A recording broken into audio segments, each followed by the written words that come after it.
Alright troopers, welcome back to the channel, and today we'll be discussing and we'll be doing my official review of the UCS Republic Gunship. It is set 75309, comes with 3,292 pieces, and retails in the United States for $350 on Lego.com and in Lego stores nationwide. So let's go ahead and jump right in. For the design of it, it is a very beautiful ship, and the interior of it relies heavily on Technic with the brick overlay. It is something you'll see in a lot of larger builds, that you'll also see with the UCS Star Destroyer that came out in 2019. And it has a lot of interior space in it, despite what you would think would be mostly brick built. It is in the front, and I'll get a little bit of a better close-up view on it in a minute. But the front compartment and behind where you see those little bulb turrets on the side is actually fairly empty, so you could actually have a fair bit of hidden storage in there if you would wanted to. And then the back, the rear compartment also has a lot, as well as a open troop bay, which you can see right there. So it's a very, very well built and has a lot of space, and it is a very good mix of studded and tiled off areas, as you can see on the side and on the wings and on the troop bay, where it uses a mix of snot as well as some other techniques as far as build goes. But as usual, the designers did a very good job in using the appropriate amount of tiled off areas as well as studs. So that's always good to see in a build. You don't want it covered in studs, but you also don't want it just not. So this gives a unique feel to it, in that this is definitely something from Lego and not just a difference that you would see elsewhere from other designers, just other toy manufacturers. So it's always nice to have that touch. And then there is no design flaws that I would like to speak of, because I didn't see any. So it's very nice. And I will say this, the cockpit area, unlike most vehicles we get, is not designed to come off. So you put it on there, you leave it there, and that's it. You just leave it on display like that.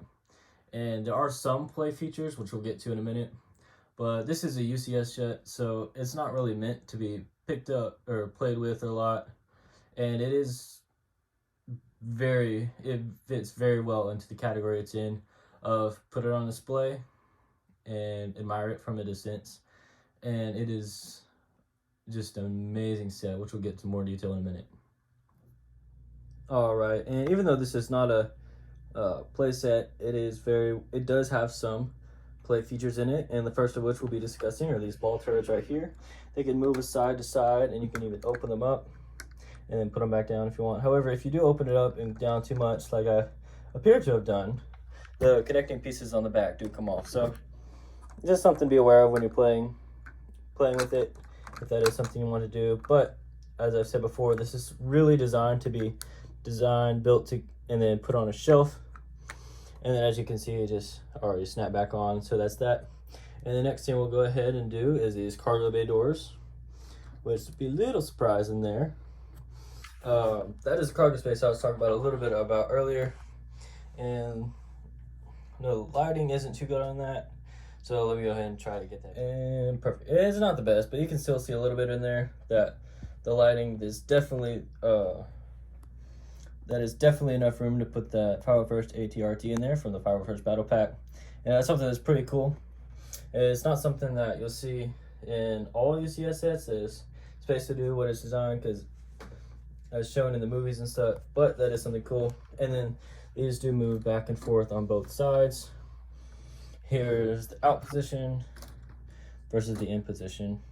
And so with this being a Attack of the Clones set, it does not include the front panels that you would see in the Clone Wars and other shows like that, but that is something you have to trade off here, which isn't really much of a trade-off if you ask me, because it's still an amazing set, and no matter how they had done it, it would have come out very good in the end anyway. And the next thing are these turrets right here that are posable. They're pretty nice, and if some people want to just stick them out to the side like that as shooting something, they could. Not really something that you really would do with it, but it's still kind of cool, I guess, for some people. And then moving back onto this other side, you have a rear hatch right here, which, as you can see, will open and close, and then open it just all the way down, and you have the fire first HRT in there, and then you can just close it back up without any problems.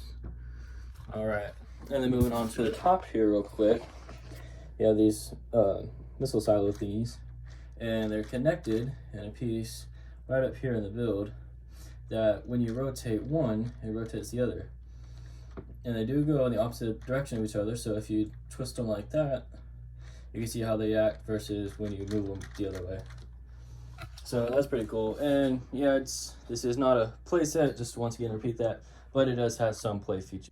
Alright, next up we're going to look at the instruction manual, and as you can see here is a pretty big instruction manual, and that has, just flip through it, you see just all the different pages.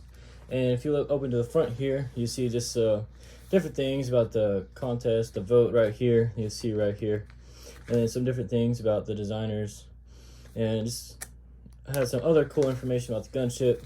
And it comes in multiple languages. I'm not quite sure what the other ones are. I know English, obviously, but I did not know what the other two are. And then this picture right here is just some more of those designers. And then you flip it over, and it just talks about the role of the gunship, or LAAT, in the movies and throughout the shows, and just what they would have done. So that's pretty cool. And then over here, you see a really cool cross section of the gunship that displays a lot of just different features inside it, what each thing would do, and some other cool stuff like that. And then you do see a little overlap here of this cross section, which is really cool to see how they carried it over. Obviously, it's not perfect in the carryover from this angle, but it's still pretty cool to see it. And then it just has some different specifications in here about the gunship and the different model, and just different things they did. And you can see the figures they included on it there, Mace Windu, and then the clone commander, which we'll get into more in a minute, and just talk about the different controversy around that selection, and then just some other minor details here. As here you have the origin of clone troopers, and it's talking about Sacridius and how he had originally ordered some different clone units, in which 200,000 were ready by the time of the Battle of Geonosis, and then some different shots from the movie as well. And then, in case you didn't know how to use it, they include how to use a brick separator. So that's kind of cool, I guess, but also kind of funny. And you can see through here, bags 1 through 4 will build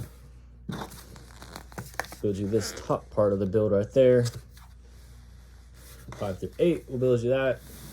9 through 12 will do that, the main body. And then 13 through 16 is the finishing of the gunship. And then 17, even though they don't really show it that well, is the stand you see at the bottom. And it's also the one that has the minifigures in it. So it has a total of 17 numbered bags. And of course, for each numbered bag, there are several bags with the same numbers. So compared to smaller sets, which have just 1 or 2 per thing they do. So that's pretty cool to see.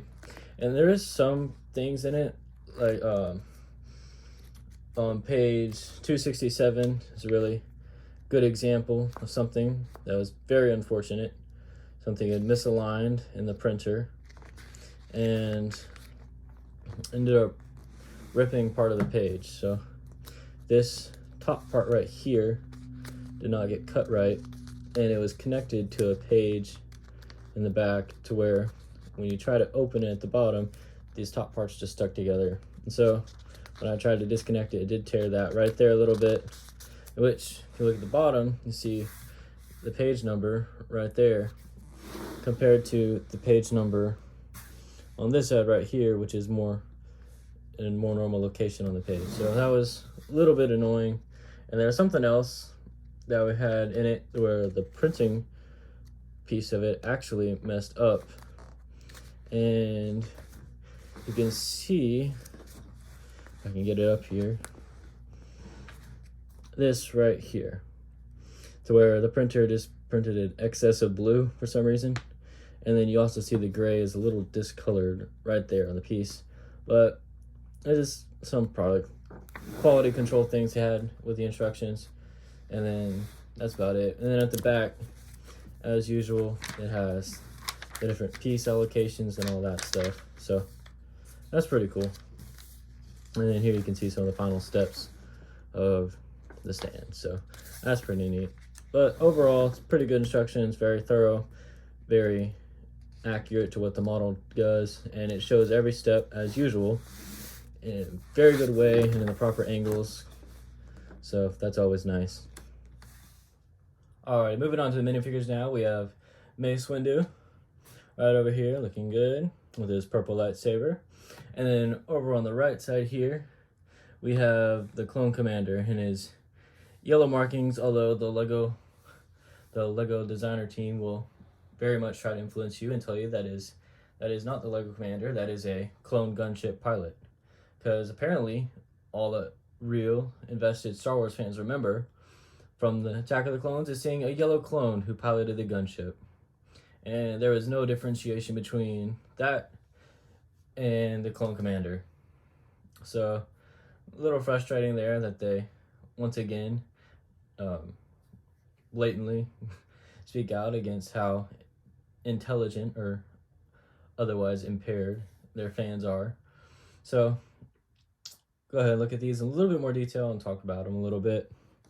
So yeah, Mace Windu here, looking pretty good. He has a little bit of a little smile or grin, or also a bit of a frown depending on how you look at it.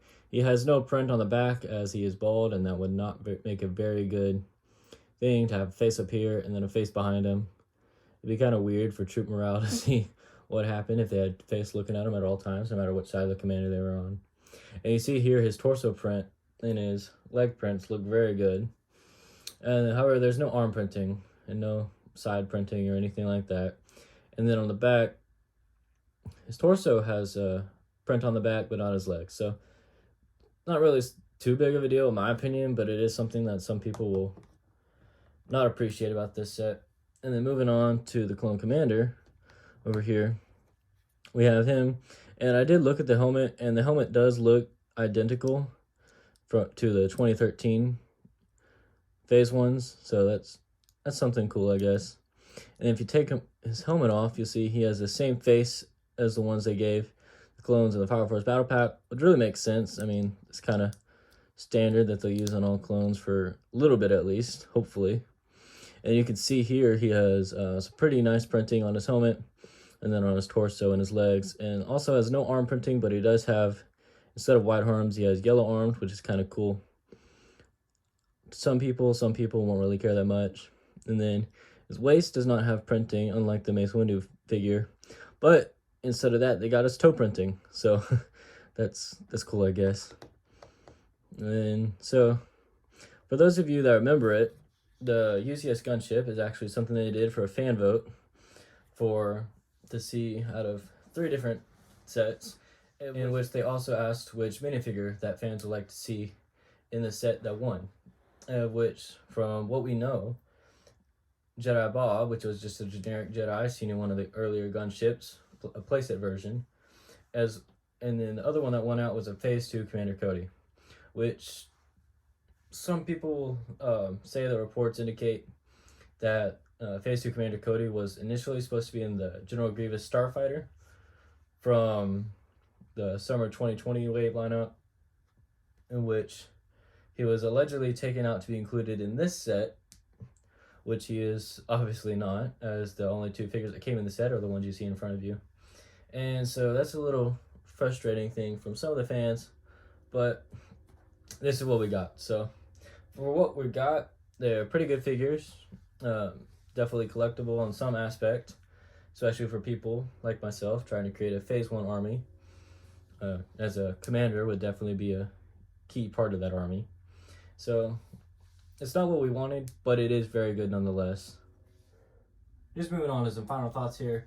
In my opinion, this is a very good set and something that I hope sells well, and that it could mean we potentially get more prequel sets in the future.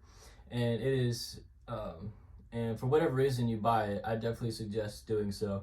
And whether it's just to be able to get more prequel sets in the future, depending on the sales of this, as Lego has said that they'll see how sales of this do to determine whether they do more Prickle sets in the future. And so that's something that I hope personally does well, because the prequel era is my personal favorite era out of all Star Wars. Just the high tension between the Republic and the Separatists, and even though it was made up tension from Palpatine as a ploy to take over, it is still very interesting and very much explored part of the timeline of the Star Wars universe, and I just really enjoy it. So it's very much something I hope we get more of in the future. If not, I'm sure there will be several custom set designers that help us fill in that gap until LEGO decides to come along, such as Republic Bricks and others. So yeah, so whatever your reasoning is, I definitely suggest buying it, even at full price for $350. It's definitely worth the money, in my opinion. And some people will say no, some people say yes. So it's just personal preference and stuff. And so it's very good if you want it. And at this moment, for me at least, it is my favorite set of all time. From whether it be customs or official Lego or anything like that, this is the set, if you ask me. This is something that I'll be suggesting to people who like Star Wars and people who have the money to buy something like this, although it is out of the range of a lot of casual enjoyers of Lego, but most fans of Lego Star Wars will enjoy this set. And so yeah, just go out and buy one, at least two preferably. But yeah guys, so that's it for this week's video, and then I'll be doing something new this week. It's just little short reviews in which I'll be giving my general overall opinions. Just if you don't want to watch these longer videos, I plan on doing them more in the future. However, to be able to get all the in-depth information and my assessments and different stuff like that, you would have to watch these. And so if you do like what I'm doing here on the schedule, guys, go ahead and like, comment, share, and subscribe if you haven't. And definitely hope to see you on Friday. So do appreciate all the support y'all been giving me, and I'll see you in a couple days, guys.